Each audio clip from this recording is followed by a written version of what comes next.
Halo, hai Spotlighters, welcome, selamat datang di Spotlight Talks. Kenalin, saya Dian Hasanuddin yang akan support ngobrol-ngobrol bareng kita malam ini. Apa kabar teman-teman semua? Semoga semuanya sehat-sehat ya. Karena teman-teman ada di sini berarti semuanya pada semangat untuk ngobrol tentang growth mindset yang bakal kita bahas malam ini. Nah, sebenarnya sekarang juga bulan yang menarik ya. Kita ada di bulan Agustus. Baru beberapa hari yang lalu kita memperingati Hari Kemerdekaan kita di 17 Agustus. Sepertinya Spotlight Talk juga sudah relate nih topik-topiknya sama kemerdekaan. Di bulan Agustus ini, Spotlight Talk kemarin sudah ngebahas future of work, yang sekarang mau ngebahas growth mindset, yang intinya pengen nge-empower kita untuk bisa mengisi kemerdekaan dengan menjadi manusia yang lebih berkualitas. Nah, kayak gimana sih manusia yang empowered dan lebih berkualitas itu? Apakah dia merupakan orang-orang yang gigih dan nggak pernah menghadapi kegagalan, atau orang-orang yang terus selalu mendapatkan apa yang diinginkan, atau orang-orang yang nggak pernah merasa nggak nyaman. Nah, hal ini menarik banget untuk kita obrolin dengan speaker kita yang sangat berpengalaman.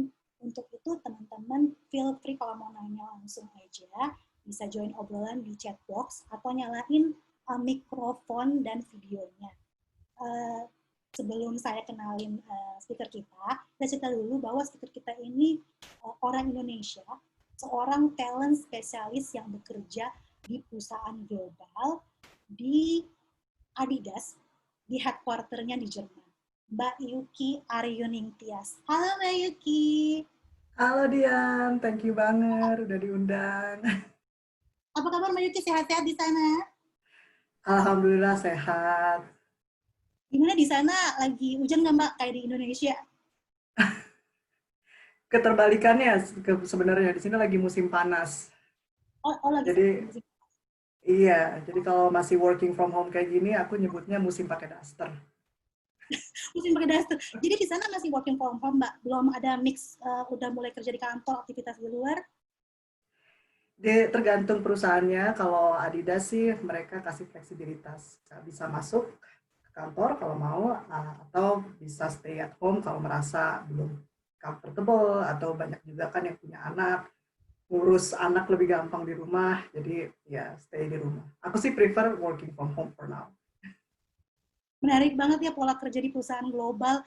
Jadi penasaran juga gimana Mbak Yuki sampai bisa berkarir di sana. Tapi kalau ngelihat kan kayaknya keren banget ya bisa sampai ada di sana. Tapi Mbak Yuki terus milih judul sharing yang cukup menarik nih, comfortable with the uncomfortable, atau nyaman untuk merasa nggak nyaman.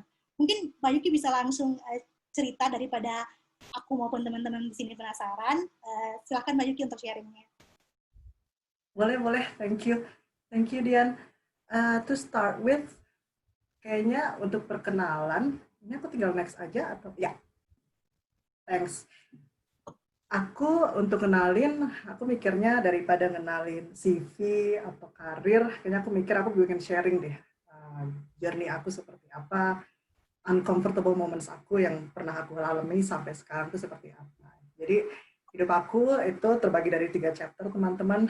Aku lahir di keluarga pegawai negeri yang pindah-pindah mulu, makanya kalau dikasih judul itu chapter namanya Anak Seribu Pulau. Lahir Makassar, pindah Medan, berakhir Semarang, ya ampun deh. Selalu harus kenalan sama orang baru, raport nggak pernah selesai, raport baru tuh nggak pernah selesai di sekolah yang sama. Jadi waktu itu sempat protes juga sama keluarga kan, aduh pindah mulu, susah gitu. Tapi ternyata yang aku reflect back ya, yang aku tidak sadari adalah aku menyukai diversity itu. Gitu. Itu kenapa mindset aku yang membawa ke chapter kedua. Chapter kedua itu aku menyebutnya hijrah.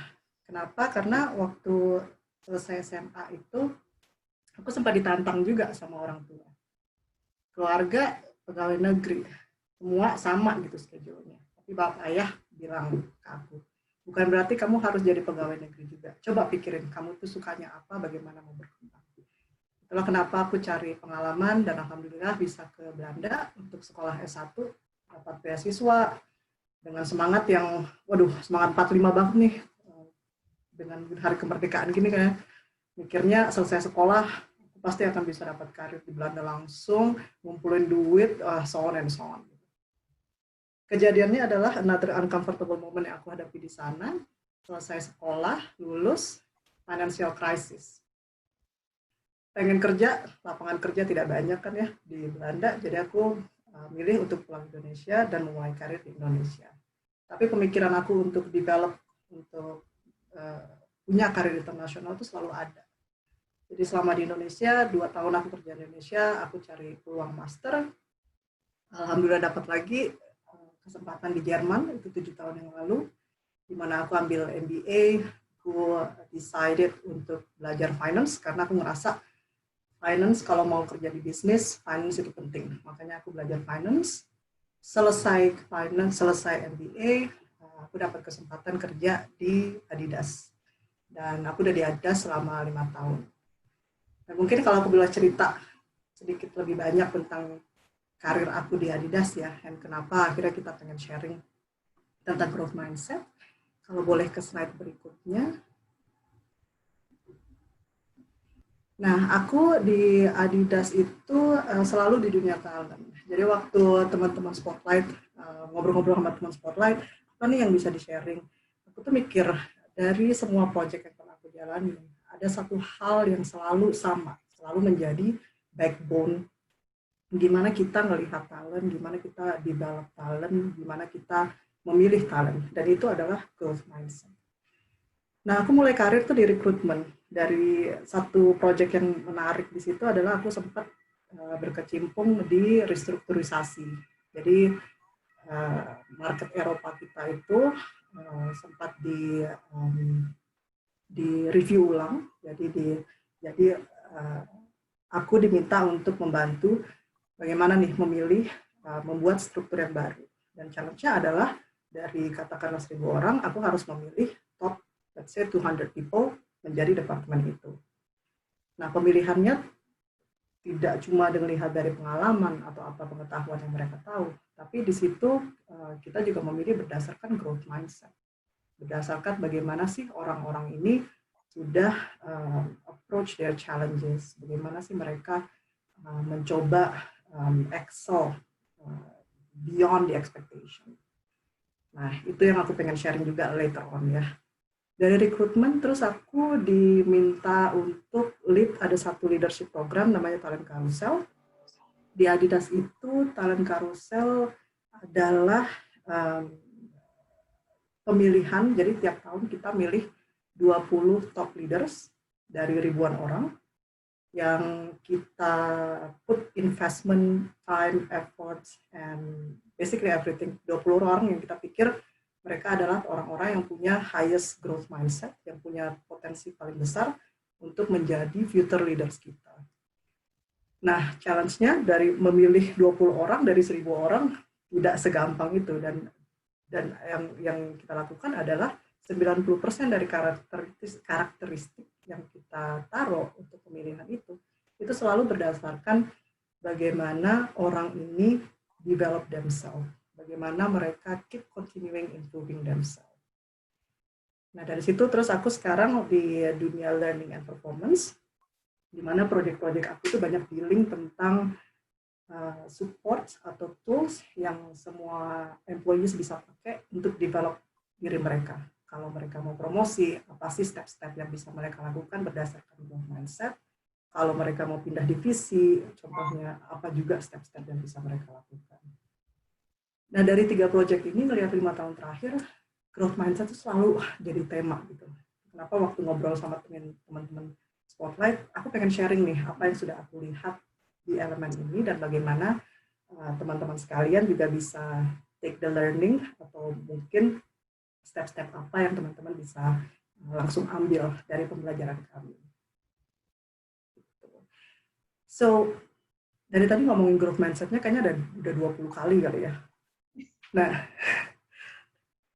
mungkin sebelum aku ngejelasin lebih lanjut tentang growth mindset, lebih detailnya, ini tuh topik yang sebenarnya touch everyone. Jadi aku pengen mulai dari nanya ke teman-teman nih. Aku pengen nanya, ada 6 statement, bukan question sih, lebih statement. Statement ini aku pengen nanya yes or no. Jadi kalau statement ini sesuai dengan keadaan atau bagaimana teman-teman melihat diri teman-teman, jawabannya yes. Kalau teman-teman ngerasa, enggak, gue nggak kayak gitu, jawabannya no. Jadi ada 6 pertanyaan. Ada yang mau volunteer nggak kira-kira untuk langsung ditanyain di depan rame-rame? Ayo teman-teman, nanti yang volunteer bisa dapat giveaway loh dari Spotlight. Siapa yang mau bisa langsung ngasih reaction atau di kolom chat nulis namanya. Lumayan lo dapat giveaway cuma buat ngejawab kuis dari Mbak Indi. Nggak ada jawaban yang salah ya Mbak ya? Nggak ada, ini cuma refleksi aja. Kayaknya lagi masih pada malu nih Mbak, masih baru mungkin ya. Ada yang mau? Ada Mas Yohan ya?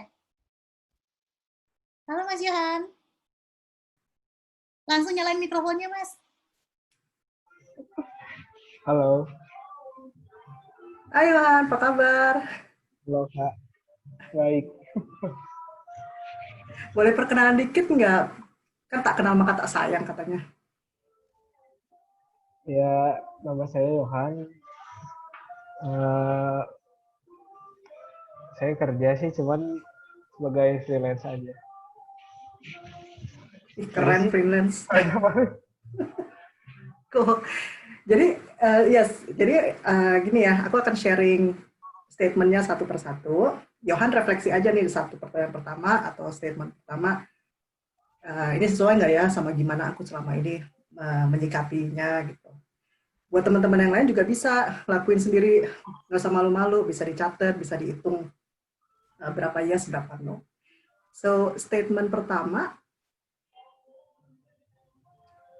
aku tuh selalu pengen terlihat pintar dan nggak mau terlihat nggak kompeten.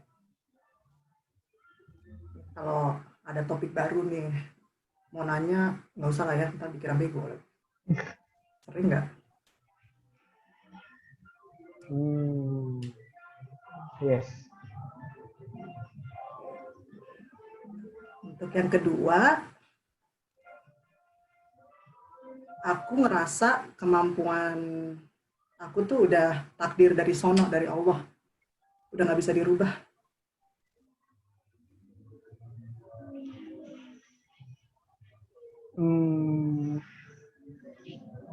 Yes. Yang ketiga, gue suka banget tantangan, asal jangan susah. Tantangannya gampang-gampang aja. Yes.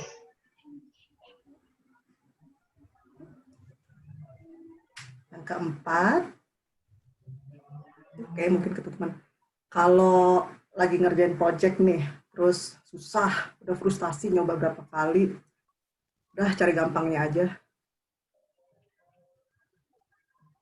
Sering nggak kayak gitu? Sering. Nah, dua yang terakhir, aku kalau dikasih feedback tuh sebel nggak? Bawaannya tuh ngapain sih ngasih feedback gitu? Feedback itu kritik tuh terlalu personal. No. Dan yang terakhir, aku tuh sering merasa terancam kalau orang lain atau kolega aku tuh lebih sukses. Mungkin pernah, freelancer yang itu kok baru mulai setahun, udah dapat project gede. Gak suka deh. Gak mau kerja sama gitu. Yes. Oke. Tapi kalau hitung-hitung, yes-nya 5, no-nya 1 ya. Teman-teman yang lain juga coba deh hitung ini rough count, yes-nya berapa, no-nya berapa. Itu kita hold dulu ya, nggak jawab sekarang. Aku pengen lanjut dulu ke konsepnya dulu. Apa sih growth mindset? Nah, growth mindset itu, let me move my own. Nah, growth mindset itu sebenarnya konsepnya gampang, teman-teman. Growth mindset itu adalah kepercayaan kita bahwa apa yang kita punya, apa yang kita tahu, intelijensi kita, itu bisa dikembangkan. Itu bisa dikembangkan dengan waktu dan usaha. orang dengan growth mindset biasanya kalau ngelihat challenge nih, kalau umpamanya bos ngasih tahu ada project baru, siapa yang mau, ini kayak susah, tapi siapa yang mau take over? Biasanya mereka akan, saya dulu, baru mikir, ngapain ini habis ini? Gitu. Karakteristiknya seperti itu. Atau kalau dikritis, kalau terima feedback, malah penasaran, kasih tahu lagi dong, maksudnya apa tuh? Gimana ya cara saya untuk bisa merubah feedback ini menjadi aksi, menjadi praktis yang baru. Atau kalau ada orang lain yang sukses, contohnya, tendensi pertamanya adalah, kok bisa sih? Apa sih yang bisa gue pelajarin? Gue bisa ngobrol sama lu nggak? Itu inisiatif pertamanya langsung seperti itu. Orang yang dengan growth mindset, itu tendensinya adalah fokus ke improvement. Gimana sih? Gue sekarang di mana? How can I develop further? What should I do to develop myself? Nah, itu growth mindset. Ini konsep, ini proven research teman-teman. Jadi ini tuh Stanford yang ngeluarin pertama, Carol Dweck, teman-teman bisa baca bukunya. Ini adalah mindset yang useful banget, bukan cuma buat karir, tapi juga buat perkembangan anak, buat yang mau berkeluarga atau sudah berkeluarga, atau olahraga. Mindset seperti ini tuh membiarkan diri kita berkembang sedikit demi sedikit, up to the point di mana kita tuh ternyata melebihi apa yang kita bisa pikirkan. Itu satu.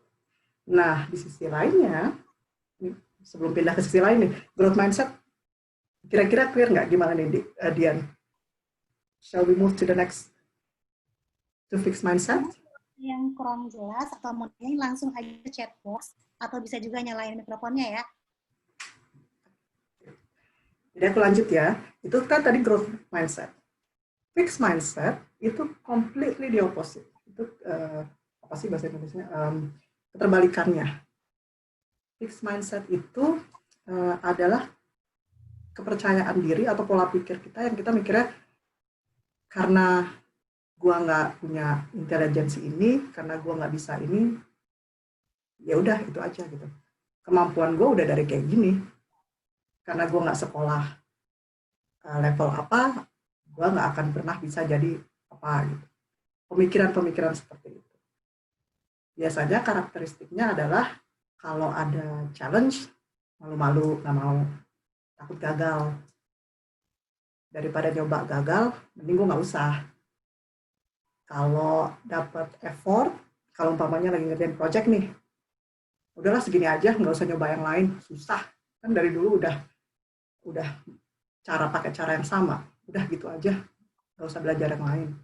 Atau kalau dikritik, bete, pokoknya apaan sih lu kritik-kritik gue? Kenapa fixed mindset? Nah, bahayanya dengan fixed mindset adalah teman-teman itu akan ngeblok opportunity teman-teman untuk explore something new.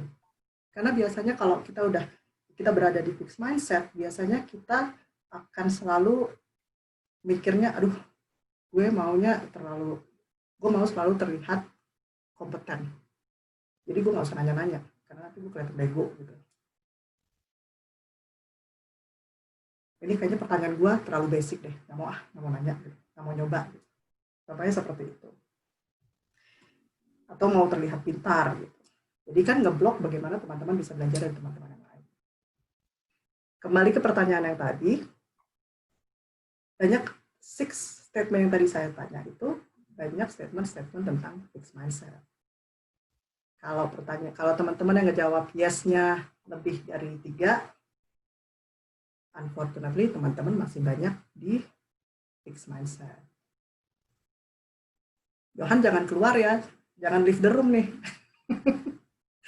Stay there aja dulu. Kalau mau nangis boleh. Pegang aja. Jadi kemana-mana gitu. Johan, saya juga ya sih ada 4.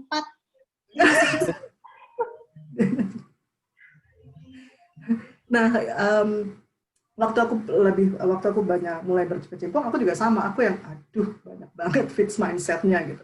Tapi ini nih triknya teman-teman. Growth mindset itu bisa dilatih. Growth mindset itu bisa dikembangin dengan latihan. Nah, ini kenapa aku mau sharing untuk slide berikutnya. Ada 4 step yang teman-teman bisa lakuin untuk ngebangun growth mindset teman-teman. Yang pertama, ya semuanya bahasa Inggris, tapi pertama intinya nerimo. Yang lalu biarlah berlalu. Ala-ala mantan biarlah udah nggak usah diingat-ingat lagi gitu. Ini juga konsepnya sama. Iya, move on, bener.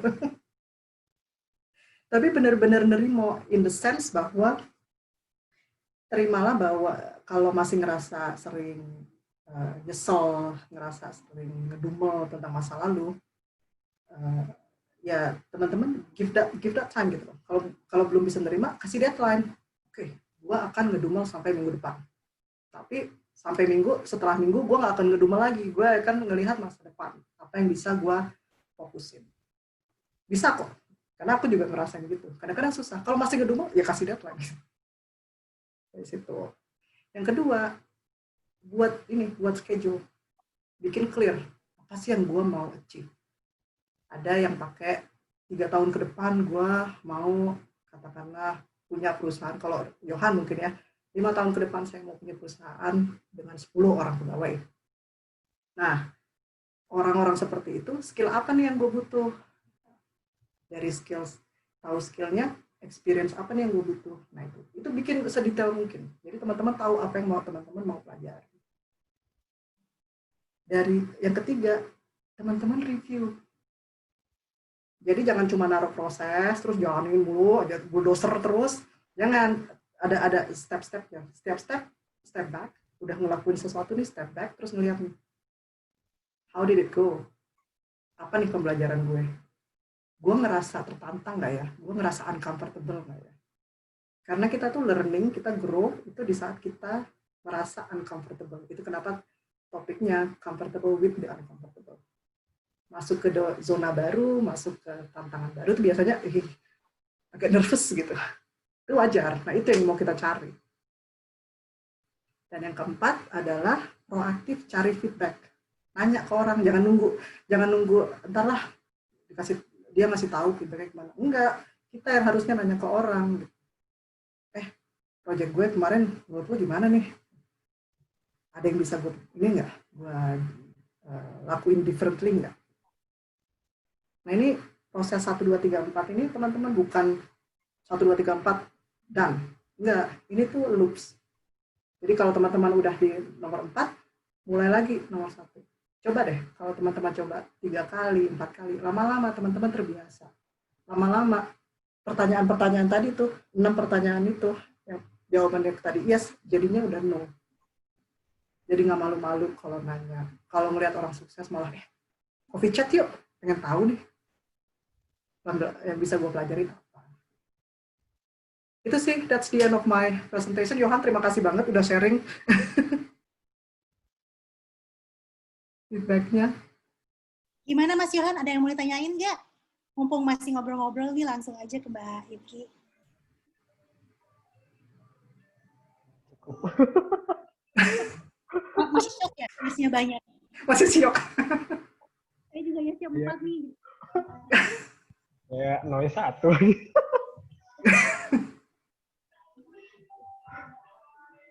Iya sih. Bisa tulis di chat box atau nyalain kamera mikrofonnya. Mbak Yuki sambil nunggu-nunggu yang mau nanya nih, ada yang chat ke saya nih mau nanya dari Mas atau Mbak Lohana. Oke, Mas atau Mbak Lohana, silakan dibuka mikrofonnya. Kalau pengen pakai video sekalian boleh juga kayak Mas Johan tadi.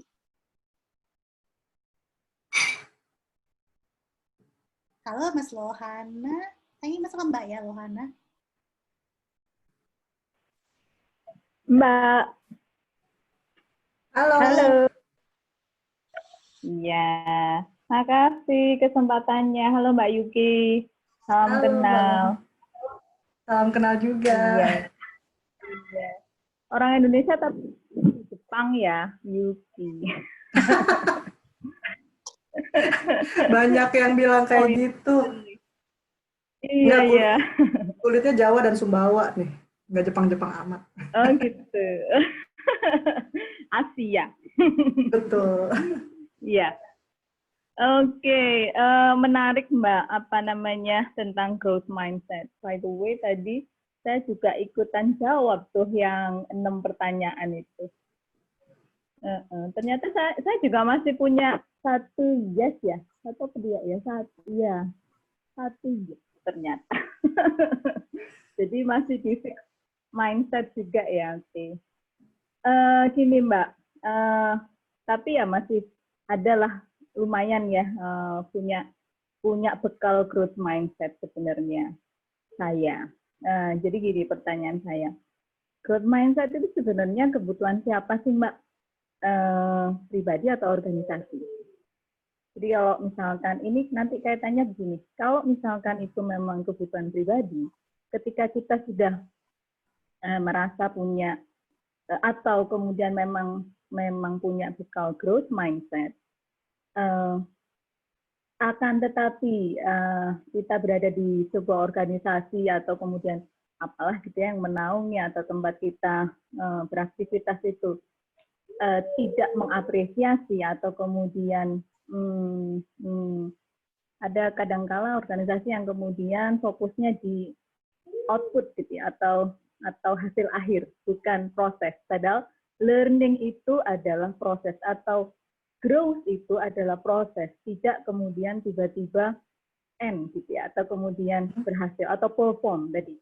Kan ada tadi stepnya yang kedua, di manakah kita posisinya learning atau perform, kan gitu tadi ya. Nah, itu kurang lebih seperti itu kira-kira. Jadi kalau misalkan memang itu kebutuhan pribadi, siapa dong nanti yang mengapresiasi, apa kita mengapresiasi diri kita sendiri atau bagaimana? Karena jelas saat kalau kita bekerja, artinya kita bisa bekerja untuk diri kita sendiri atau kemudian bekerja dengan orang lain atau kemudian memang disuruh orang lain seperti itu. Terima kasih. Ya, makasih, pertanyaannya menarik sekali.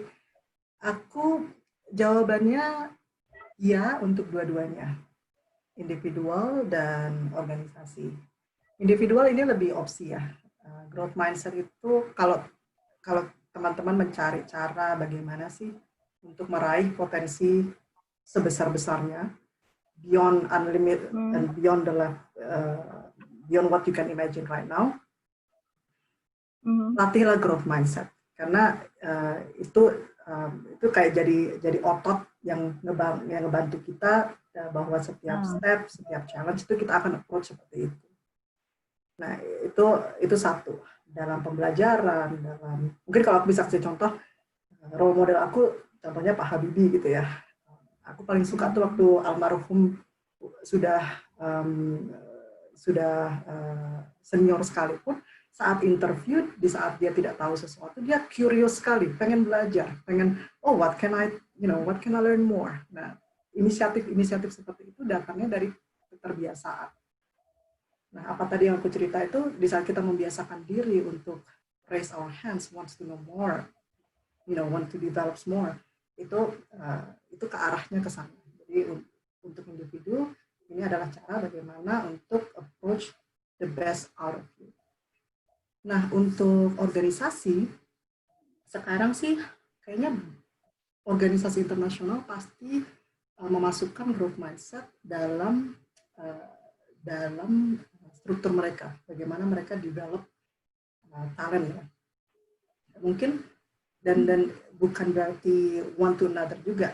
Nah, kenapa tadi I'm so glad Mbak Lohana tadi catch satu statement itu, learning versus performing, karena learning di dalam organisasi itu harus bisa support performance juga. Namanya perusahaan pasti mau ada bisnis yang berjalan kan, mereka harus berjalan. Dan semua people manager, semua perusahaan mau ngebantu orang-orangnya juga. Tapi kita harus nemuin nih sweet spot-nya seperti apa. Kapan kita learn, kapan kita perform. Kalau aku boleh sharing practicality-nya, bisa seperti ini. Contohnya, kalau contohnya mau mau ngejar karir internasional, biasa orang Indonesia challenge-nya adalah bahasa gitu ya. Perusahaan internasional tuh harus bisa presentasi bahasa Inggris, harus bisa influence, itu harus cepat. Nah, untuk ke sana kan harus praktis nih. Umpamanya presentasi bahasa Inggris itu harus advance. Nah, obrolan sama manajer ini penting. Ngobrol sama manajer, nanya, saya pengen latihan presentasi di depan 10-15 orang. Saya nggak pernah, tapi ini penting buat growth saya. Kapan saya bisa praktis? Nah, ini kerjaannya bosnya untuk bisa tell, oke, kamu bisa praktis meeting tanggal 15 contohnya, karena topiknya tidak terlalu berat, kamu bisa praktis, kasarannya kalau gagal nggak apa-apa gitu, itu praktisnya. Tapi jangan di meeting ini. Nah di situ, atau mungkin di saat kita pengen learning, tapi bosnya bilang, saya butuh kamu nih untuk saat ini fokus ke kerjaan yang lain. Ya kita juga harus bisa fleksibel. Nanti balikin ke bosnya lagi. Kemarin ketunda, kapan dong gue bisa latihan? Nah, itu meeting expectation antara gimana cara meeting expectation antara apa yang harus kita kerjain perusahaan sama gimana kita develop ourselves within the job. Mungkin yang ketiga, aku lebih ini sih, kalau umpamanya sudah dalam satu periodikal, teman-teman benar-benar ngerasa jiwa gue banget nih growth mindset. Gue selalu merasa terhambat. Ya mungkin teman-teman juga harus nanya, apakah ini perusahaan yang memang dimana aku bisa grow in the next 5 years. It's part of the company's opportunity juga untuk continuous develop talent mereka. Gitu tuh Mbak Lohana. Panjang ya jawabannya ya. But I got the point. Iya, terima kasih banyak Mbak Yuki. Sama-sama. Mbak Yuki sekalian mau nambahin sharing nih. Jadi cerita aku jadi ingat teman aku di BUMN Indonesia, itu kan ada yang suka banget sama pengen belajar dan tertarik sama data science. Terus dia putar otak nih gimana kan itu cukup mahal ya. Akhirnya dia beraniin diri bicara sama manajernya untuk gimana boleh nggak dia dikursusin atau mendapat pendidikan tentang itu, tapi nanti dia akan melatih teman-temannya untuk basic data science. Dan manajernya setuju, terus dia dapat tuh 3 bulan tiap weekday untuk dapat 2 jam kalau nggak salah untuk di BE kantor untuk ikut pelatihan data science. Jadi, dan itu kejadiannya tahun lalu ya. Jadi emang mungkin buat sharing juga buat teman-teman yang ada di sini, jangan takut untuk nyoba. Mungkin manajernya baik dan bisa ngerti kebutuhan teman-teman juga. Oh, thank you, Dian. Yeah, that's a very good example. Satu juga mungkin, oh ya, ada pertanyaan yang lain. Ya, ini silakan Mas Ignatius Joseph. Mungkin biar clear langsung boleh aja Mas nyalain mikrofonnya. Nggak apa-apa loh. Mau pakai video, mau nggak pakai video. Mas Ignatius Joseph, halo. Halo. Halo. Ya. Halo, Mas Ignatius. Iya, jadi misalkan kita punya bekal nih, punya growth mindset. Misalkan tadi kan saya ikut coba jawab pertanyaan apa Mbak Yuki. Saya ada yes-nya masih 1 sih, masih ada yes-nya 1. Tapi ya cukuplah ada bekal juga sama kayak Mbak Lohana tadi. Maaf. Ya, gemeteran. Kok gemeteran? Saya di Jerman kok, kejauhan kalau mau gigit.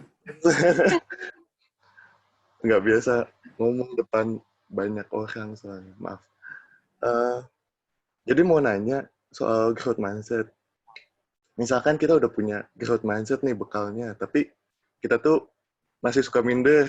Nggak tahu itu mungkin dari bawaan dari dalam diri atau mungkin dari tekanan juga mendukung dari luar juga bikin kita jadi malah makin minder. Misalkan waktu itu saya sempat melamar di beberapa perusahaan.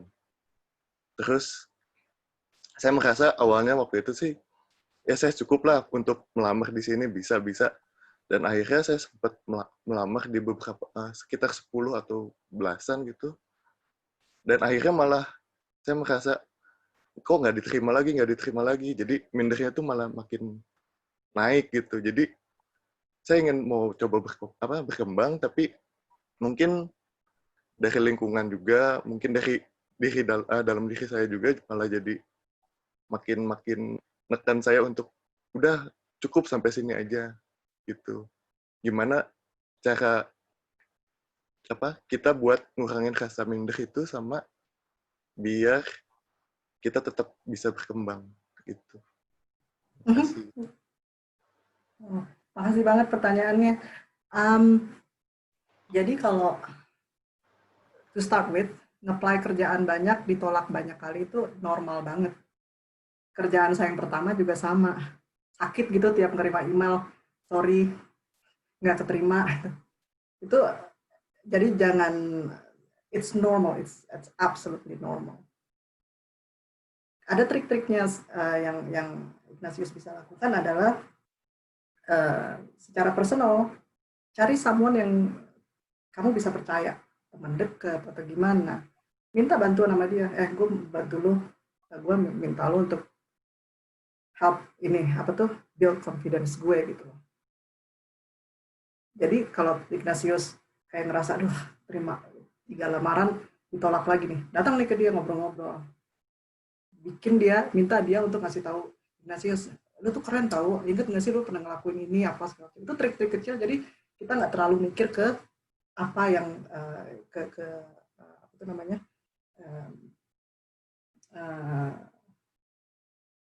kegagalannya gitu ya. Nah yang kedua, yang penting itu adalah pembelajaran dari pengalaman-pengalaman ini gitu. Nah, Mas Ignatius tahu nggak kenapa ditolak? Kalau biasanya kan kalau ditolak tuh dikasih tahu nih, sorry Anda tidak punya ini, atau ada yang lain punya pengalaman lebih banyak di sini gitu. Kalaupun nggak dikasih tahu, tanya aja, boleh tahu nggak kenapa saya ditolak? Nah kalau Mas Ignatius tahu data-data ini, Mas Ignatius bisa terus posisikan diri Mas Ignatius. Oke, apakah pekerjaan yang saya apply ini sesuai dengan pengalaman saya? Kalau iya, apa yang harus saya lakuin? Kalau umpamanya mereka bilangnya kamu kurang pengetahuan di dunia sport, mungkin contohnya siapa ya yang bisa gue reach out, gue minta kenalan, gue pengen tahu lebih lanjut tentang dunia sport, biar besok kalau gue nge-apply di perusahaan sport lagi, pengetahuan gue lebih lanjut. Jadi kegagalan itu Mas lihatlah sebagai peluang pembelajaran. Every step is a learning journey. Dan sama kayak tadi, ya udah yang lalu biarlah berlalu. Kasih deadline buat bete atau minder. Setelah Sabtu, gue nggak minder lagi. Gue akan pede. Mudah-mudahan membantu Mas Ignatius. Oke, makasih. Oh, sama misalkan, kalau misalkan kayak buat mau melangkah satu, misalkan untuk pindah perusahaan juga kan kayak butuh keberanian besar gitu ya, untuk membuat keputusan kayaknya harus pindah nih sekarang, udah nggak cocok gitu. Itu juga berarti caranya sama kayak yang tadi itu apa? Kalau mau pindah, aku biasanya kasih saran refleksi sama 3 hal. Pindah kerjaan itu harus confirm at least 1 out of the 3. Apakah gue pindah karena gue stuck buat skill yang baru? Kalau ngerasa kerjaan gue sekarang nggak bisa ngasih peluang untuk get that skill dan satu caranya cuma get skills, apakah gue akan pindah karena bosnya hebat? Karena gue ngerasa ini adalah bos yang bisa ngebawa gue grow. Atau yang ketiga, duit. Kadang-kadang kita juga dihadapkan posisi di mana gue butuh more income. Nah, tinggal dipilih aja, di review aja. Apakah kenapa nih gue mau pindah? Kalaupun gue pindah, apakah dia akan memenuhi 1 atau 2 at least out of these 3? Kalau bisa ngejawab itu, do the move. Kalau nggak jelas, mungkin ada waktunya Mas Ignatius bisa reflect dulu nih, apa sih yang gue cari di kerjaan gue sekarang? Get that clarity before you make the move. Because you wanna grow. Oke. Makasih banyak Mbak Yuki. Sama-sama. Semoga membantu.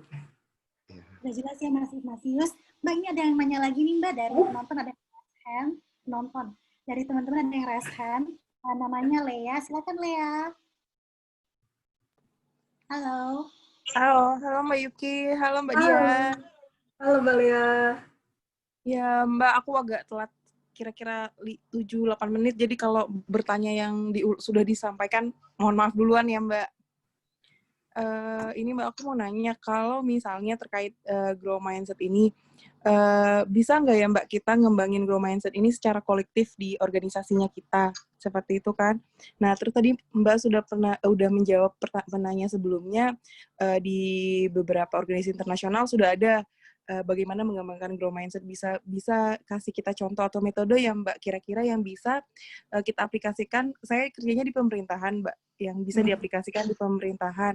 Nah, karena terkadang Mbak tahu sendiri kalau misalnya di organisasi terus ada beberapa orang yang fix mindset, misalnya saya sendiri gitu, fix mindset kan akan mempengaruhi kinerja organisasinya, walaupun contohnya dalam saya bekerja gitu ya, ada beberapa teman kita yang misalnya saya nggak jago Excel, contoh saya nggak jago Excel, terus ada teman yang nggak jago hal yang lain, kita coba untuk sharing dan tukaran, itu kan hal-hal simpelnya gitu ya Mbak, tapi kalau mungkin ada metode yang bisa kita contoh seperti itu Mbak. Terima kasih Mbak Yuki. Iya, sure, aku bisa sharing apa yang Adidas punya sekarang ya. Jadi contohnya untuk performance assessment-nya aja, Adidas itu kita balance growth mindset practice throughout the year. Jadi pertama setiap awal tahun, jadi setiap 3 bulan, quarterly, ya setiap 3 bulan, semua employee itu harus bisa nulis objektif, setidaknya 3 objektif. 2 objektif itu berkaitan dengan kerjaan mereka. Jadi biasa kan setiap departemen ada nih, tahun ini kita akan achieve apa. Nah, 2 objektif itu mereka harus nulis sendiri nih. Ini yang menurut gue bisa achieve quarter ini. Yang ketiga, ini developmental. Mereka mikir ke diri mereka. Apa yang mau gue develop. Related to my job or related to my growth. Macam-macam, kalau umpamanya dia ngerasa saya mau promosi tapi saya belum punya pengalaman people manager contohnya. Jadi salah satu contohnya adalah mungkin coba kerja sama tim lain yang lebih junior, develop kayak supervising skill-nya. Nah, tiap 3 bulan tuh setiap employee harus nulis 3 ini. Di dalam setiap objektif itu mereka harus nulis komitmen. Untuk mendapatkan komitmen ini yang akan saya lakukan. Nah, setiap 3 bulan nanti direview nih. Udah lu lakuin belum tuh? Apa aja yang udah kecapean? Kecapeannya, you hit the target, beyond the target, less than the target. Nah, kalau iya, kenapa? Kalau enggak, kenapa? Jadi, setiap quarter kita melihat data-data itu, jadi bisa secara faktual ngobrol sama manajernya. Gue nggak bisa nggak bisa meet this because of karena kejadian A, B, C kayak gitu. Jadi kan itu momen dimana kita akhirnya bisa one on one tahu, oke, ini pembelajaran dari quarter lalu. Di saat gue mau nulis another objektif tahun ke depan, quarter ke depan, aku ambil nih pembelajarannya. Mungkin kalau awalnya mikirnya bisa megang budget 100.000, karena ketimpungan budgetnya diturunin. Jadi disesuaikan sama ekspektasi. Nah, setiap quarter tuh akan seperti itu. On top of that, kalau di Adidas setiap bulan itu diwajibkan ada conversation antara manajer sama employee. Nah, ini tanggung jawab manajer, karena manajer kerjaannya itu untuk nge-develop orang-orangnya. Jadi manajer harus bisa duduk dan ngobrol, kamu gimana, apa kabar, ada yang susah, ada yang bisa dibantu kah? Gitu. Jadi ngebangun employee. Gitu. Sama, kita juga punya ada sistem, setiap 6 bulan di sistem kita itu employee bisa minta feedback ke teman-temannya, kayak aplikasi gitu. Jadi mereka masukin 5 sampai berapa orang, minta feedback, nanti nanya nih, gue kan kerja sama lu, bisa sharing nggak gimana impactful-nya, nanti dikumpulinnya jadi report, jadi orang-orang juga nggak malu gitu loh kalau ngasih yang jelek-jelek, katakanlah gitu. Itu dari sistemnya. Kalau perusahaan sendiri, sistem kan not necessarily building the culture ya. Nah, kalau culture, kita harus kerja benar-benar dekat sama leader kita. Top boss nih, yang harus juga bisa encourage, ngomong, harus dideketin gitu. Kayak, bisa nggak kamu sendiri juga melatih. Nggak selalu gampang. Kadang-kadang mereka sering fall back terus ngelakuin completely the opposite. Nah itu puyeng kita biasa karena di opposite kan. Tapi ya itulah untuk membangun culture. Jadi orang lain ngelihat, oh bos gue ngelakuin, ya of course gue akan ngelakuin. Bos gue nggak malu nanya, ya of course gue akan nanya juga. Okay. It's a very simplified version, tapi mudah-mudahan memberikan sedikit gambaran gimana bisa diterapkan. Terima kasih, Mbak. Sama-sama. Kayaknya nyambung ya Mbak ya. Kayaknya clue-nya di ini ya. Kayaknya nggak masih nyambung ininya Mbak Lea, penjelasannya Mbak Lea ini tadi. Kayaknya nyambungnya itu memang kalau misalkan mau develop growth mindset di organisasi itu ada semacam apa namanya ya, coach atau kemudian leader gitu ya, atau apalah itu tadi ya, yang kemudian memang nurturing ya, apa istilahnya ya apa ya istilahnya ya, bina apa sih ya coach gitu ya, atau semacam ya tidak secara formal mengembangkan itu gitu. Jadi kayak apa sih Mbak, contoh baik apa sih namanya ya? Ya semacam itu. Jadi secara kebiasaan akhirnya nular gitu ya, akhirnya dilihat, akhirnya di copy gitu. Kalau misalkan tidak nemu, dan kayak tadi ya misalkan seperti Mas siapa tadi, Ignatius gitu ya, merasa dirinya sendirian, itu kan yang agak berat ya. Jadi bagus kalau kemudian kita bisa mencontoh atau kemudian mengcopy orang terdekat kita, atau kemudian bahkan bos kita, itu jadi kayak ada tekanan dari organisasi sendiri gitu kan. Jadi memang kewajiban organisasi kemudian untuk mengembangkan growth mindset juga. Tapi kalau kemudian kebetulan memang saya di sama ya, Mbak Lea tadi di BUMN. Sama lah kalau misalkan di apa namanya, pemerintahan gitu kan agak sulit menemukan, atau kemudian sparring partner, atau kemudian bos-bos yang bahasanya peduli lah. Ada penting target tercapai, nah semacam itu. Gimana tuh Mbak? Kita biasanya cari yang udah ngelakuin. Banyak banget di luar sana orang yang udah ngelakuin growth mindset. Halo? Halo? Ya? Bisa dengar saya? Iya. Oke. Ya. Kayaknya jaringan saya. Biasanya cari leaders atau orang-orang yang udah nunjukin growth mindset. Nah ini juga untuk individual nih, nggak cuma perusahaan. Kalau ngerasa mungkin kayak masa minder gitu ya, kok minder terus ya. Coba cari di sekitar kita, siapa sih yang kelihatan nggak minder gitu, atau show something yang kita mau develop. Nah, ngobrol, approach, tanya-tanya seperti apa. Itu individual ya. Kalau perusahaan, biasanya yang kita lakukan adalah kita deketin nih leadersnya. Ada leaders yang kalau di Adidas ya, dan mungkin ini valid untuk perusahaan-perusahaan yang lain. Kenapa growth mindset itu penting untuk company? Karena industri berubahnya cepat banget. Mungkin 15 tahun yang lalu, industri sport itu ya, kita banyak rely on sama sales di toko, sales di partner-partner kita gitu. Dunia digital masuk, bingung. Kita harus sales di dunia digital, tapi internally kita nggak punya. Mau nggak mau, growth mindset harus gitu. Jadi kita harus terbiasa sama learning something new, coping something new, dan itu nggak cuma Adidas atau sport industri saja gitu loh. Semua industri mengalami itu juga kan, atau pandemik gitu. Gimana challenge ini kita melihatnya, okay, what should I do next? What can I, I can work, who can I work with together? Kalau aku ngerasa aku nggak punya pengetahuan bagian sini, yuk kerja bareng to overcome the challenge. Contohnya seperti itu. Sorry, tadi aku agak side track, tapi kalau perusahaan BUMN, kalau Mbak bisa dapetin beberapa leader yang bukan karismatik sih, ya role model gitu ya, create discussions.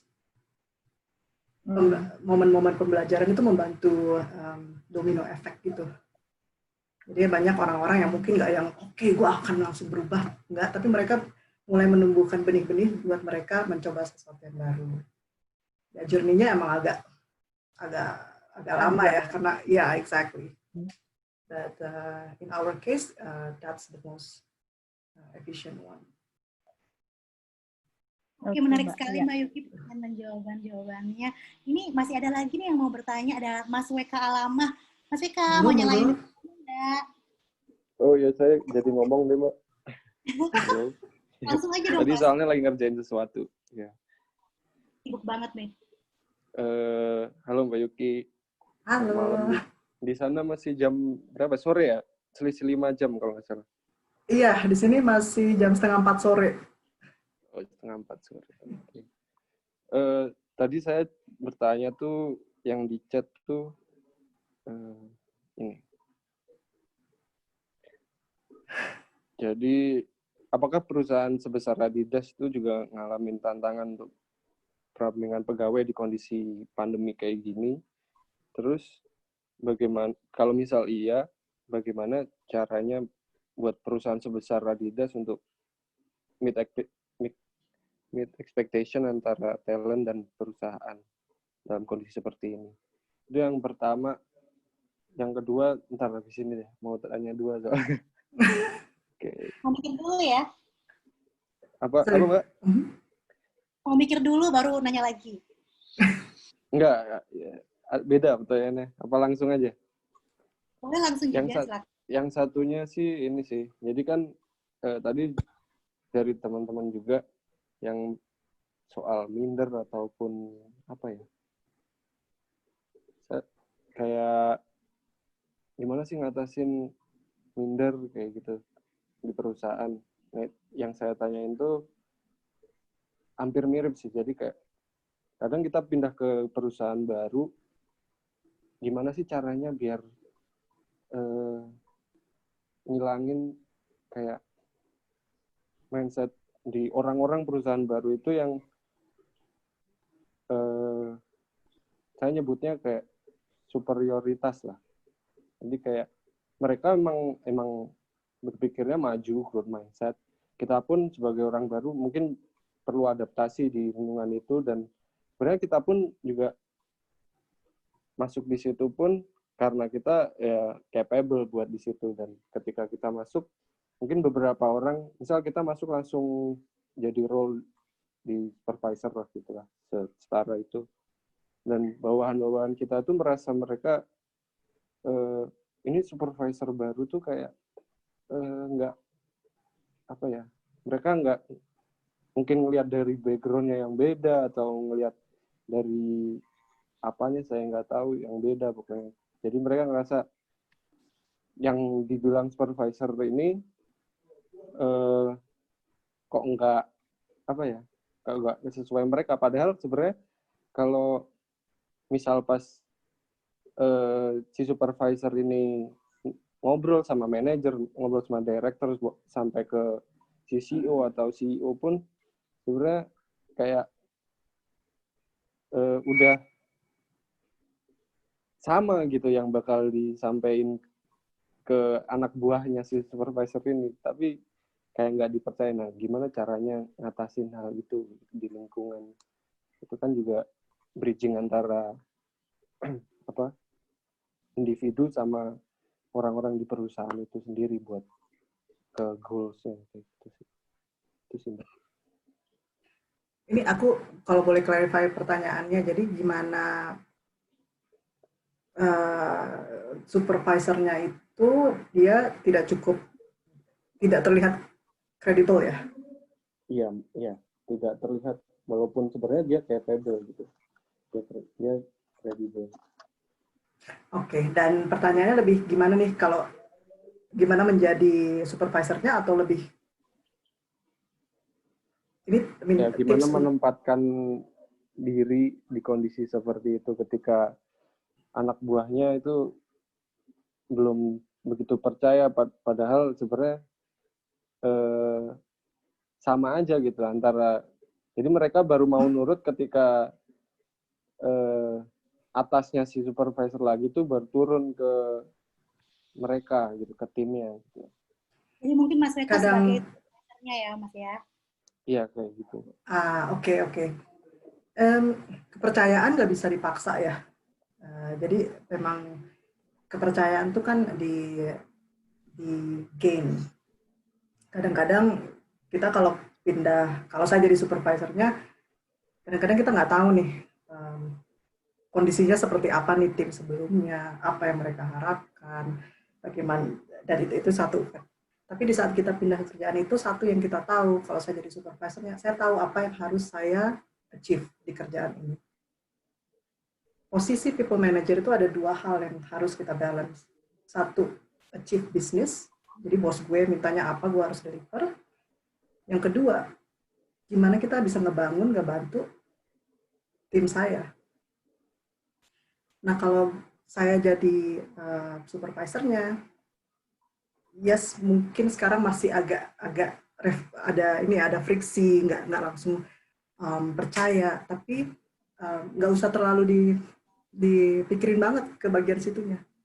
Yang dipikirin adalah when there is a moment di mana tim Anda butuh Anda, be there, build the trust. Fokusnya itu lebih build the trust.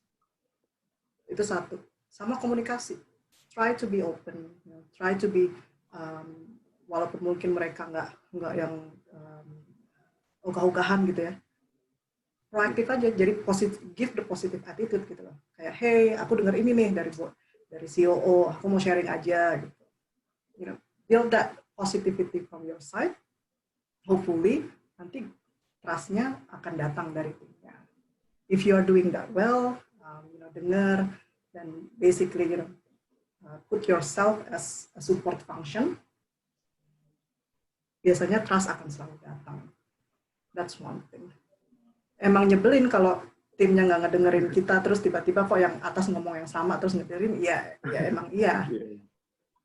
Sekali, dua kali, ada momen juga kita sebagai leader, kita juga harus bisa, mungkin pas meeting sendiri, hey guys, kemarin aku ngomong yang sama, kenapa kalian nggak, what's going on, gitu.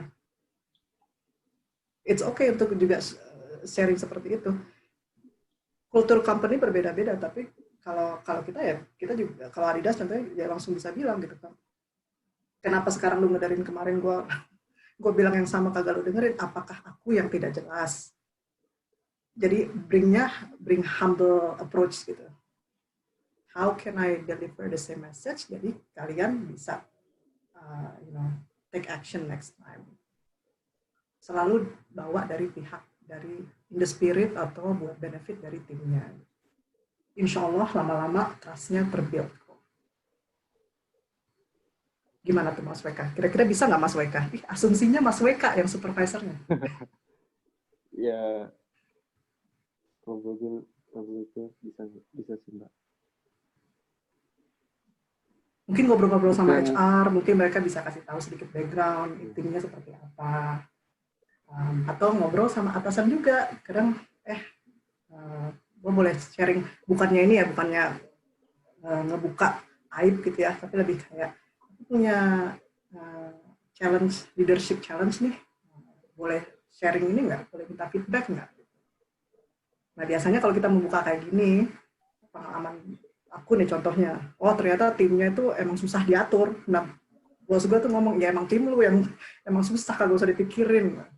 Jadi kan ngebantu juga ya, jadi akunya juga nggak yang terlalu bukan akunya, tapi memang ada situasi yang itu terjadi kadang di tim baru sih Mbak, tim baru juga, mereka tim baru masuk, sedangkan si supervisornya juga baru juga, tapi walaupun itu si supervisornya itu masuk lebih dulu daripada si timnya itu, kayak masalahnya kayak gitu sih. Dilema juga. Mungkin perlu team building juga ya Mbak ya?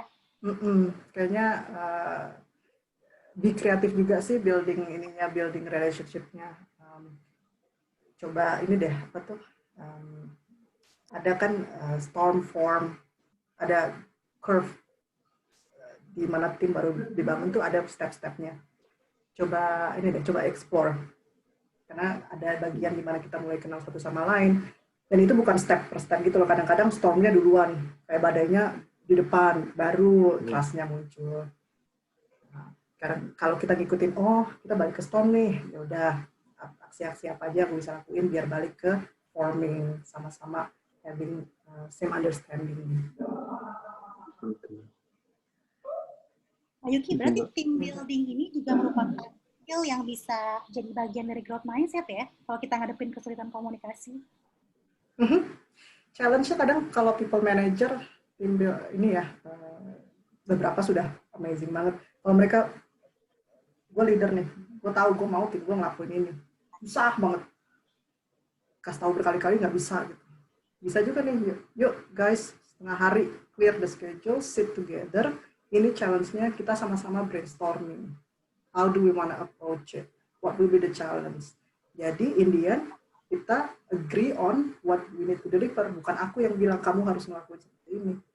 Di saat orang dibawa dengan journey-nya, di saat mereka diberikan kesempatan untuk ngasih input di mana kita approach-nya, deadline-nya seperti apa, biasanya mereka akan lebih committed. Wah, menarik banget nih tipsnya Mbak Yuki, udah growth mindset plus. Udah plus team building. Ya, Gimana, sama Mas Rika? itu, sama pertanyaan saya yang satu lagi tadi tuh, maaf. yang Pertama, apa namanya? Bisa diulang nggak pertanyaannya? Agak lupa. Yang di kondisi pandemi kayak gini kan, lagi rame kayak perampingan pegawai atau dijadiin outsource atau semacamnya lah. Itu apa terjadi juga di Adidas, dan gimana kalau itu terjadi, cara perusahaan untuk menjembatani ekspektasi antara talent dan perusahaan di kondisi seperti ini. Iya, itu kalau perampingan perusahaan di Adidas, alhamdulillah sampai sekarang belum terjadi. Kenapa? Karena kita approach-nya waktu pandemic hit, perusahaan langsung cut cost yang tidak berhubungan sama orang. Jadi kita third parties, perusahaan-perusahaan lain yang kita kerjain, yang kita tahu ngeluarin duit banyak, itu langsung kita cut cost. Karena kita tahu kita nggak akan dapat sales tahun ini. Dan masih minus sampai sekarang. Jadi perusahaan adalah intinya cut cost biar kita nggak lay off orang. Itu satu. Untuk di pandeminya sendiri, kuncinya sih satu, keterbukaan sih ya. Jadi kalau teman-teman berada di posisi leaders, ini di mana ini momen di mana quick input update itu penting. Jadi kalau ada, kadang-kadang kan kalau dulu masa non-pandemi kan, pengen tahu the whole picture, sekarang seperti apa, next step-nya seperti apa, itu baru, kalau udah tahu baru sharing. We need to fast forward that. Employees butuh tahu apa progresnya. Kita setiap minggu pasti ada update dari board member. Tim kita secara global, positif, negatif, whatever happening around pandemic pasti update. Jadi employees juga merasa like I'm being updated, ngerasa lebih nyaman. Yang kedua, kalau jadi leader, ini bukan zamannya ngomongin strategi, ini zamannya ngomong visi. Kadang-kadang orang employee ini banyak banget nih, udah berbulan-bulan capek, stres, banyak banget pikiran kan dari pandemik lah, kerjaan lah. Apakah gue takut kehilangan kerjaan? Company penting banget untuk ngomongin apa sih purpose kita gitu. Why are we here? More like the bigger picture. Bukan strategi ya, tapi lebih kayak bring comfort that we are all here together. Right now, let's focus in one thing step at a time. Itu aja sih, sisanya sama perusahaan yang lain. Kita menjalani hari dari satu hari ke hari yang lain. Luar biasa nih Mbak. Jawabannya udah dari orang dalam, tips-tips perusahaan global. Mudah-mudahan Mbak Mas itu udah puas sih sama jawabannya, karena dikit lagi tar banyak rahasia-rahasia nih yang kebuka. Oke, baik. Iya. Iya. Oke, terima kasih Mbak Yuki. Iya, Sama-sama, semoga membantu. siap.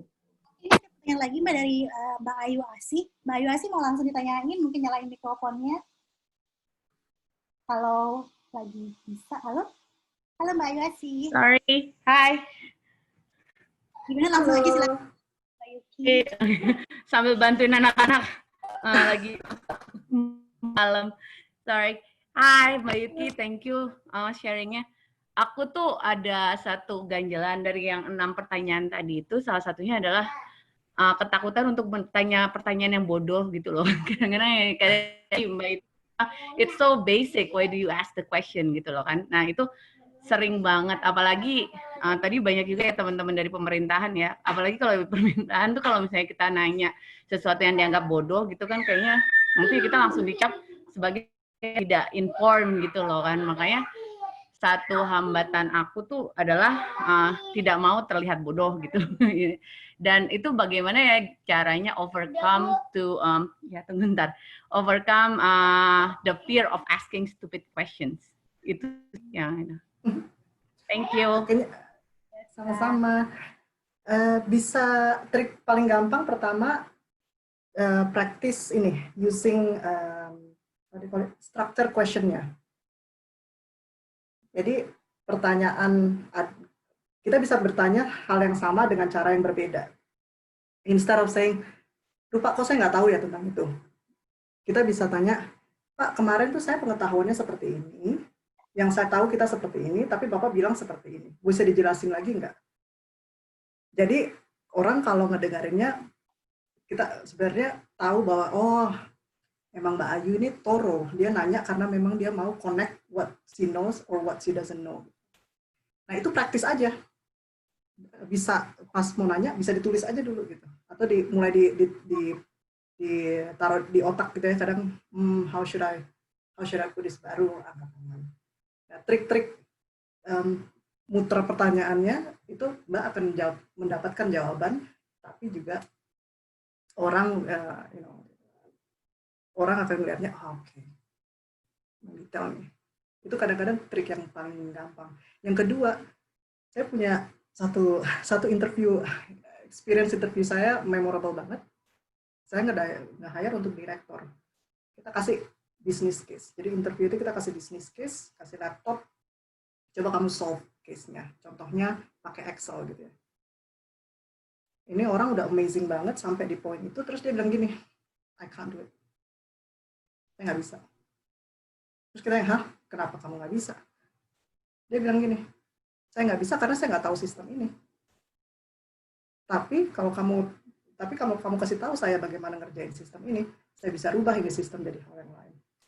That was like great moment. Apa yang saya pelajari di sana adalah it's okay untuk bilang saya nggak tahu sistem ini. Karena sebelumnya saya pernah kerja dengan sistem yang lain, ada proyek-proyek yang lain. Saya ace semua, saya bisa ngelakuin semuanya. Jadi sebenarnya saya bisa. Kayak gue nggak tahu pakai pulpen ini gimana ngebukanya gitu doang gitu. So itu satu momen yang menurut saya it's okay to say, I don't know. Gitu.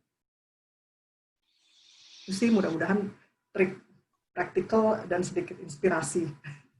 Ini ada dua ya Mbak. Yang pertama, restructuring the question sendiri. Kita bisa tambahin dengan pengantar kayak kondisi yang dulu, kemudian kondisi yang ingin kita pertanyakan. Kemudian yang kedua, kadang-kadang ada masanya juga nggak apa-apa kalau kita mengetahui ketidaktahuan kita, agar kita bisa mengetahui hal yang atau sistem yang baru yang memang kita belum pernah temui. Mungkin gitu ya Mbak ya? Dari Ayu dan exactly. ya. Oke Mbak, ini masih banyak untuk nanya. Oke, yang pertama ada si Diana Gotra. Karena cukup panjang, Mas Gotra mau nanya langsung? Ini masa pembantu. Iya Mbak Gotra nih. Ya, maaf, Pak Gotra. Salah. Gak apa-apa, gak apa-apa. Namanya Oke. bagus sekali. Thank you, Mbak Yuki. Mbak Yuki, so far ini materi spotlight yang aku paling suka sih, karena memang berkaitan dengan current condition juga ya. Nah, yang saya ingin tanyakan sebenarnya, ketika kita sedang menjalani merubah dari fixed mindset ke growth mindset, nggak dipungkirin ada beberapa halangan nih ya, atau obstacle. Salah satunya itu nge-manage agar kita tetap konsisten menjadi seseorang yang growth mindset, dan itu tidak mudah juga, walaupun nggak sesusah itu gitu. Nah, konsistensi itu menurut saya penting, dan so far ketika saya menjalani, problem yang saya hadapi adalah nge-manage konsistensi itu. Nah, kira-kira dari Mbak Yuki sendiri ada nggak tips bagaimana mengatasi masalah konsistensi kita agar tetap berada pada track growth mindset itu? Semisal kita ada hambatan nih, pasti kan ada di pikiran kita untuk pause for a moment gitu kan, atau berhenti sejenak gitu kan. Nah, gimana sih cara agar kita bisa menemukan lagi momen yang tepat untuk kembali produktif dengan growth mindset seperti itu? Oh, thank you. Thank you sama motivasi. Iya. Kadang satu yang make yourself accountable itu penting. Tapi kayaknya Mbak Gotra udah nail that one deh. Maksudnya kita make it buat teman-teman yang baru mau mulai, taruh di schedule, taruh di agendanya, make sure that it happens. Jangan buat excuse gitu, like, aduh jangan diundur-undur gitu. Sama taruh goals. Kalau kita selalu remind what goals do I want, itu kadang-kadang juga membantu. Oke, walaupun saat ini mungkin agak terhambat, gimana nih gue bisa speed up? Atau mungkin goals-nya tidak sesuai dengan keadaan sekarang. Karena kita juga harus bisa realistik. Mungkin tahun ini aku mikirnya aku pengen promosi. Perusahaan dalam keadaan seperti ini, kemungkinan mungkin promosi tidak terjadi, gaji naik kagak ada, hal-hal kayak gitu di luar kemampuan kita. Kita juga harus bisa nerimo at that point gitu. I think in that moment the question is, can I control the situation? Am I ready to go to the next step? Growth mindset itu self awareness itu juga penting. Jadi nggak harus cepat gitu. Ini bukan lomba, ini adalah praktis untuk diri sendiri. Jadi walaupun lamban atau memang harus di-delay karena one or another thing yang menurut kita penting saat itu, it's okay. Mungkin lebih jangan merasa kecewa gitu, karena plan-nya berubah. Sukses nggak, Mbak Gotra?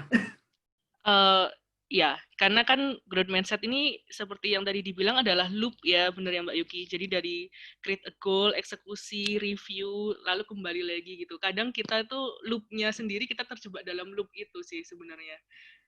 Ya. Nah, gimana sih cara mengatasi biar kita tetap fokus pada goal kita di awal? Apakah fundamental seperti punya visi yang benar-benar clear itu yang paling dasar yang harus dibutuhkan atau gimana? Ya, clear vision is the key. Kalau kita di Adidas, kita ada pakai di sistemnya, kita udah bisa melihat ya. Di Januari kemarin yang gue bilang gue mau achieve Maret, gue mau achieve Juni, itu ada di sistem. Jadi aku tuh kalau pas moment of reflection, aku tinggal masuk ke sana, iya, ya belum ngelakuin ini nih, catch up gitu. Tapi itu sebenarnya simple aja, teman-teman juga bisa buat sendiri. Buat goal, apa kira-kira mimpi nih, visi apa, akhir tahun maunya seperti apa, itu tulis.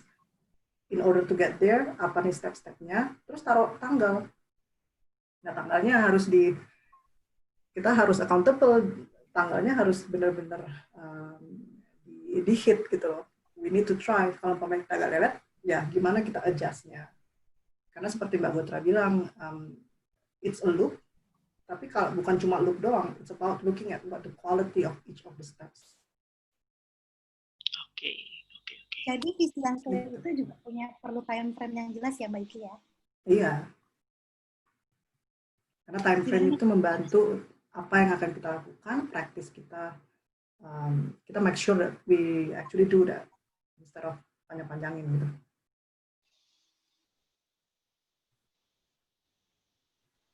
Mbak Gotra, udah cukup jelas jawabannya. Oke, cukup jelas. Thank you, Mbak Yuki.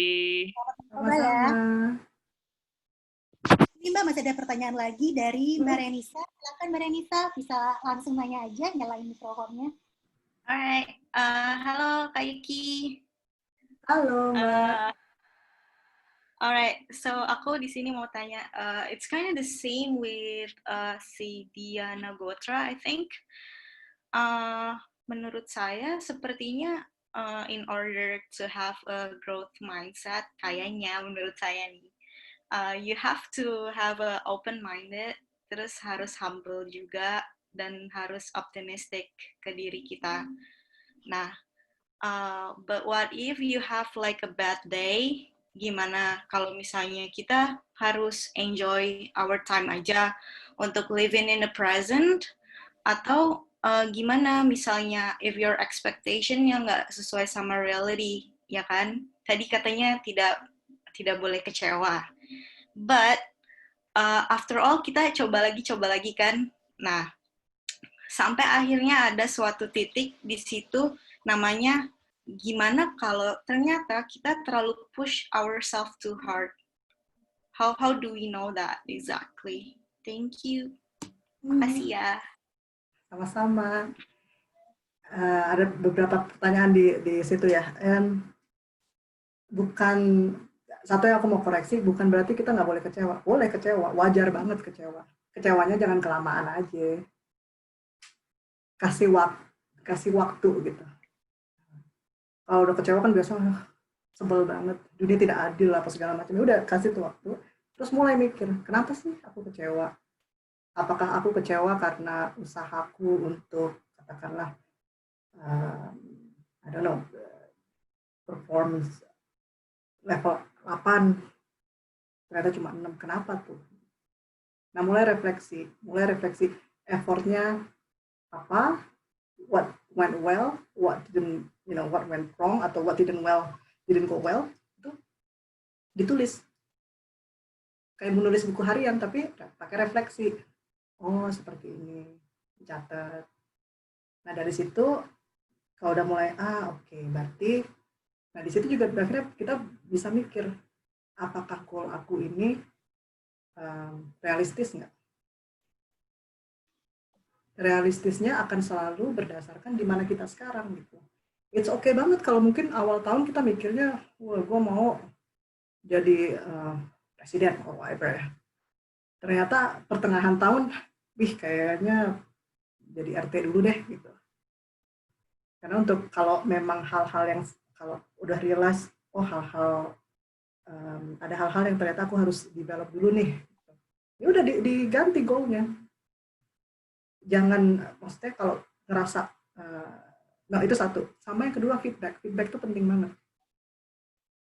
Cari tahu siapa yang bisa ngasih valuable feedback. Kalau di kantor, bos.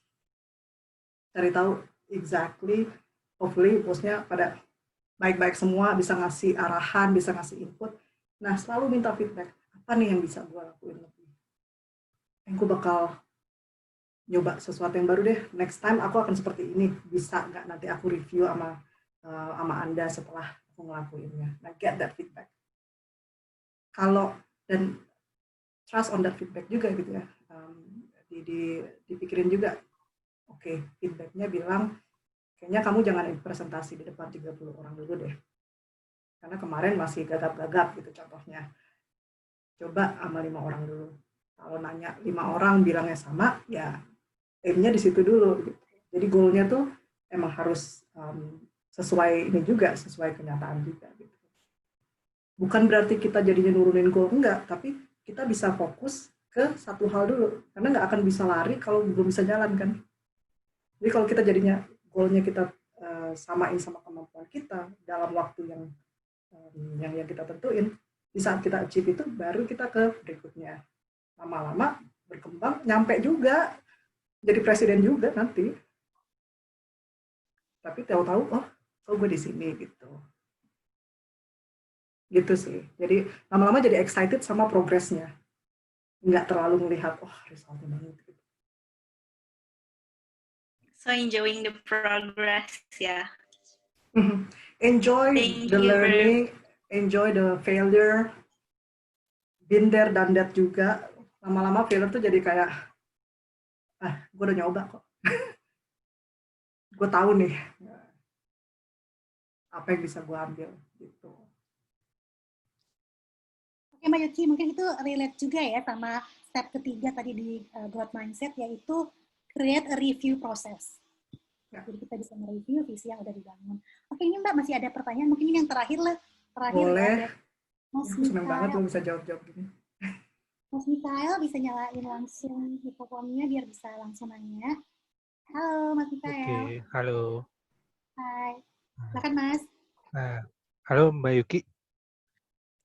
Hai Mas Mau Mikael. tanya nih. Ini sih, mungkin langsung direct. Gimana sih caranya kita bisa justru nge-influence leader kita buat punya growth mindset itu. Terus sama ini sih, buat ke orang yang lebih tua tuh atau yang mungkin gimana caranya bikin mereka punya kemauan untuk belajar lagi atau growth mindset ini juga sih. Udah sih, dua itu. Kalau senior, maksudnya agak generik ya. Aku mungkin lebih banyak hal detail, aku harus lebih tahu. Beberapa trik yang bisa dilakuin, satu mungkin bisa mikirin reverse mentoring contohnya.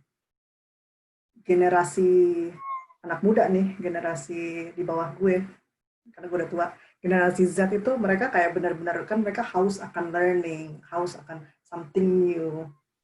Ada satu elemen yang mereka udah emang approach-nya seperti itu gitu ya. Mungkin Mas bisa create like one reverse mentoring moment gitu, dimana biar anak-anak muda ini juga bisa sharing learning, jadi biar leadernya juga ngerasa tertarik. Oh iya, sosial media ternyata lebih dari yang gue tahu daripada Facebook gitu. Ternyata sosial media ini mekanismenya seperti ini, contohnya ya. Nah kalau udah create sedikit interest ya, dari situ gampang dibangunnya. Contohnya satu. Atau yang kedua, biasanya kalau senior-senior yang konvensional,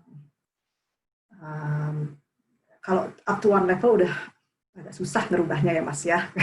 Kalau udah senior banget emang udah habitnya tersendiri gitu.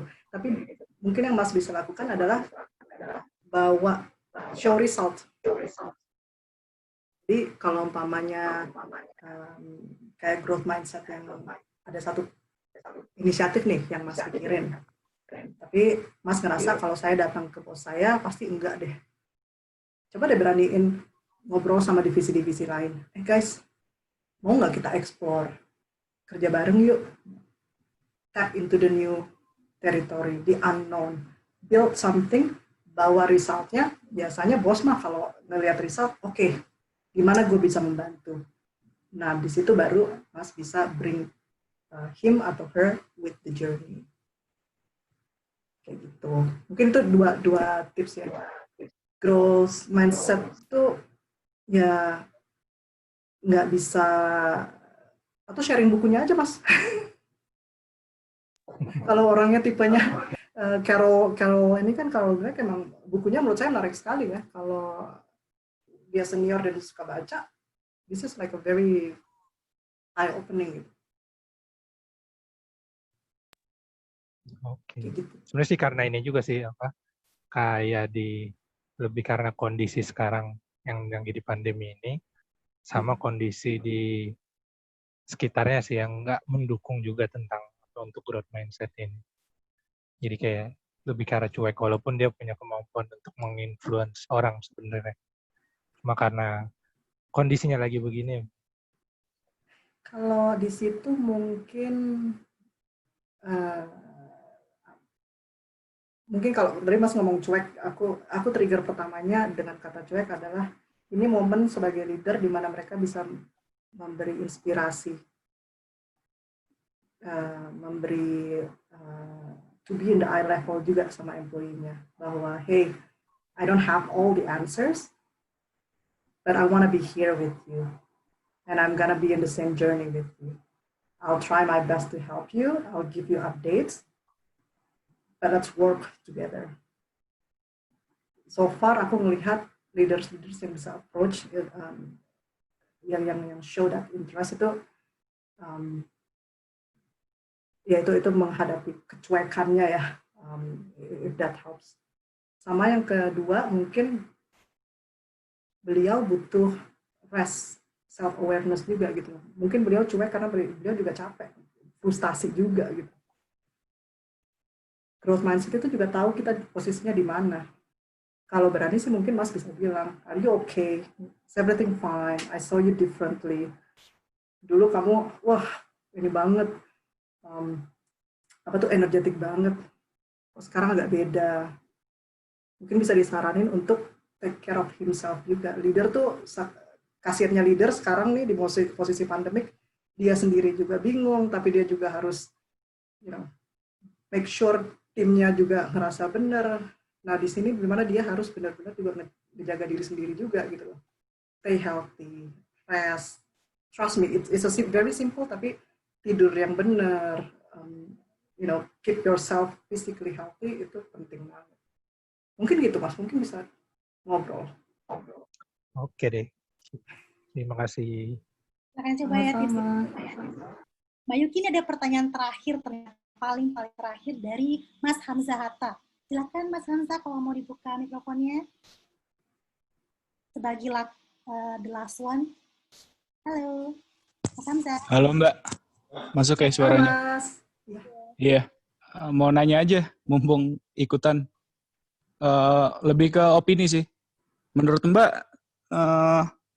growth mindset ini emang sudah diimplementasikan atau cocok atau enggak diimplementasikan di pendidikan dasar, case-nya di Indonesia ya, pendidikan dasar, organisasi, LSM, perusahaan, dan lain-lain. Menurut Mbak, opini Mbak gimana? Karena concern aku nanya gini, oke, mungkin ini ada part dari teorinya, ada part dari praktikalnya juga, tapi kita di lingkungan yang beda sih sebenarnya. Ini Indonesia, itu di Jerman, di Jepang. Akhirnya banyak ini sih faktor yang mempengaruhi itu kan, menurutku ya. Tapi mau nanya opini Mbak aja. Opini aku, kalau aku reflect back sama gimana zaman aku ya, aku sekarang udah umur antara 32 sampai 35. Beberapa hal yang dulu ngeblok aku, yang membuat aku jadi fixed mindset itu contohnya harus masuk IPA. Iya. Harus pokoknya ranking keras. Oke, aku suka gambar apa segala macam. Oke, good to know, tapi nggak peduli, pokoknya harus ranking kayak gitu-gitu. Itu cuma tick box gitu loh. Aku merasa aku tidak dibawa akan journey like sama improvementnya. Aku sampai dan itu kayaknya satu pendidikan di Indonesia kita juga ya. Kita dulu banyak ya baca buku, exam, done gitu. Kita tidak banyak untuk argumen, tidak banyak untuk reflection gitu. Kalau teman-teman menghadapi itu, wah selamat banget. Aku sih dulu enggak, jadi enggak banyak itu. Pindah ke zaman aku udah mulai explore kerjaan. Nah di situ tuh baru mulai. Kayaknya kalau dulu aku diberi kesempatan untuk fokus sama progres, kayaknya aku nggak akan sekaget ini deh. Karena aku di karir juga sempat ada momen di mana aku ngerasa aku mau grow tapi susah banget. Terus mulai dari yang dulu aku ngerasa aku punya growth mindset, mulai semua yang aku lakuin itu fixed mindset semua. Nah, aku terus mikir nih, oke, now I don't care mau sama, kalau di Indonesia aku ngerasa ya, apa yang orang bilang tuh penting banget. Nah, itu fixed mindset banget kan. Itu tuh mulai aku latih. Ya, itu aku udah mulai latih, aku nggak peduli orang mau ngomong apa, kalau if I see this necessary for me to understand, let me do that dulu. Dan aku cuma mulai dari one thing at a time, nanya gitu. Seringan nanya, lama-lama jadi tuman sekarang, jadi ketagihan nanya mulu gitu. Bikin salah, bikin salahnya sekarang, kalau dulu yang takut bikin salah, sekarang bikin salahnya lebih kayak, oke, harusnya kemarin kayak gini-gini, coba lagi gitu. Jadi aku nggak tahu kondisi edukasi Indonesia sekarang seperti apa, tapi mungkin itu kalau punya keluarga atau punya young people that you care about, you might want to introduce the concept. Gitu. Menarik banget. Gimana Mas Hatta? Udah cukup jelas? Cukup sih. Jadi intinya opini Mbak belum terimplementasi ya? Opini saya akan lebih challenging, tapi belum, kayaknya aku kalau ngeliat growth mindset itu bukan implementasi atau enggak, karena ini journey, Mas. Semua orang akan bisa ngelakuinnya. Mungkin akan lebih challenging kalau kita di environment yang tidak mendukung itu, but there is always a way. Sepakat. Nah, mungkin kalau Mas Hatta ngerasa belum terimplementasi, Mas, kita bisa mulai nyoba nih sama teman-teman terdekat atau sama grup yang Mas rasa juga open untuk hal-hal konsep-konsep baru kayak gini ya Mbak Yuki ya? Exactly, yeah. Tap into the newness, dan start from there. Menarik banget nih diskusinya malam ini. Saya yakin pasti masih banyak pertanyaan lain, dan tenang aja teman-teman, pertanyaan setelah ini masih bisa kita ajukan ke Mbak Yuki. Nanti, tapi mungkin nggak di sini, mungkin via email atau via LinkedIn, nanti kita bagi linkin Mbak Yuki setelah ini. Kita mau games dulu sekarang ya. Semua teman-teman yang udah nanya, nanti ada dapat giveaway berupa voucher dari Spotlight. Untuk dapat voucher giveaway-nya, kita bakal undi dengan Wheel of Name. Bawa laptop nggak? Silahkan. Oke, ini nama-nama yang udah nanya malam ini. Ayo kita spin dulu untuk yang dapat giveaway. Oke.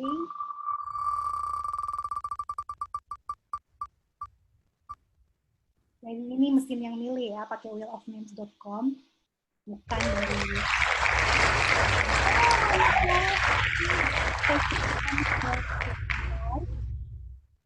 karena kita ada 2 giveaway, maka kita undi satu lagi. Ayo spin dulu.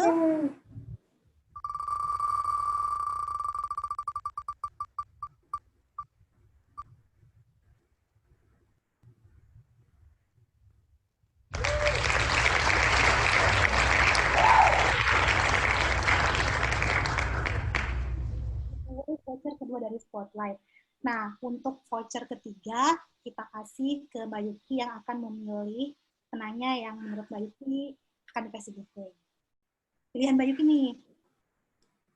Aku langsung ngomong aja ya? Silakan. Aku pilih Johan, karena udah berani jawab 6 pertanyaan. Oh, Mas Johan selamat. Tapi tadi emang Mas Johan kan sebagai penanya pertama udah dapat Mbak. Jadi kita okay. In that case, I will. Mikael udah dapat yang terakhir, Mikael kan ya nanya ya. Mikael sama Renisa udah dapat. Mikael, Renisa, Johan. Oke, aku pilih Mbak Gotra. Oh, Mbak Gotra selamat. Udah dapat 1 voucher dari Spotlight. Jadi 4 giveaway ada untuk Mas Lohan sebagai peserta pertama yang tadi volunteer, kemudian dari Wheel of Names ada Mbak Renisa sama Mas Mikael, sama Mbak Gotra dari pilihan Mbak Yuki. Oke teman-teman, sebelum kita tutup, aku mau sedikit bacain summary apa sih growth mindset itu. Jadi kalau tadi kita udah cerita-cerita panjang lebar serta dapat berbagai tips growth mindset plus dari Mbak Yuki, plus pengalaman, plus tips-tips yang dulu pernah Mbak Yuki pakai. Kalau langkah jelas growth mindset itu ada 4. Yang pertama, menerima masa lalu alias move on dan siap untuk pembelajaran ke depan. Yang kedua, membuat tujuan yang jelas. Yang jelas ini maksudnya tujuannya clear apa aja dan framework-nya jelas, mau 3 bulan, mau dalam setahun, silakan. Nah, kenapa harus jelas dari tujuan dan waktunya? Karena langkah ketiga adalah membuat proses review dari tujuan tersebut. Itu kita bisa review. Jangan-jangan nih kenapa nggak tercapai? Apa karena saya, atau karena kondisi lagi pandemi, atau karena mungkin atasan kurang mendukung. Nah, nanti dari situ kita bisa sesuai ini tujuannya. Nah, yang keempat yaitu meminta input atau feedback atas upaya kita biar kita lebih baik. Nah, kalau untuk tahap 4 ini penting banget untuk nggak baper. Jadi kalau kita mau growth mindset, kita bapernya dikurangin agar kita bisa dapat input-input yang membangun. Mungkin begitu ya Mbak Yuki summary dari saya. Nanti juga pasti di-share juga sama Spotify di Instagram, silakan follow terus. Untuk teman-teman yang mau terus berjejaring, terus networking, terus saling membagi dan menciptakan komunitas yang bisa terus growth mindset, silakan kontak Mbak Yuki, bisa terkoneksi di link-nya Yuki Aryuningtyas dan Instagramnya @aryuningtyas. Itu Mbak, kira-kira dari Mbak Yuki ada pesan terakhir nggak, closing statement? Yeah, feel free to reach out. Happy to connect after this. Kayak aku pengen banyak nih pertanyaannya ngomongin fixed mindset. Aku cuma pengen create a moment of reflection ya. Moga-moga teman-teman dari sini yang diingat bukan, aduh berapa banyak yes yang gue udah jawab atau fixed mindset, tapi lebih apa yang bisa gue lakuin after this. What will be my next step? Itu aja sih ya. And thank you so much, Dian. Terima kasih banyak Mbak Yuki, sungguh sangat menginspirasi malam ini. Dan saya punya tujuan satu nih Mbak Yuki malam ini. Semoga dalam 3 bulan jumlah yes saya yang tadinya 4 bisa jadi tinggal 2. Bisa jadi 0 deh. Amin. Sampai ketemu di Spotlight Talk berikutnya yang pasti temanya bakal lebih menarik. Ayo berjejaring, ayo kita bentuk komunitas yang saling mendukung untuk growth mindset. Absolutely. Thank you semua. Selamat malam.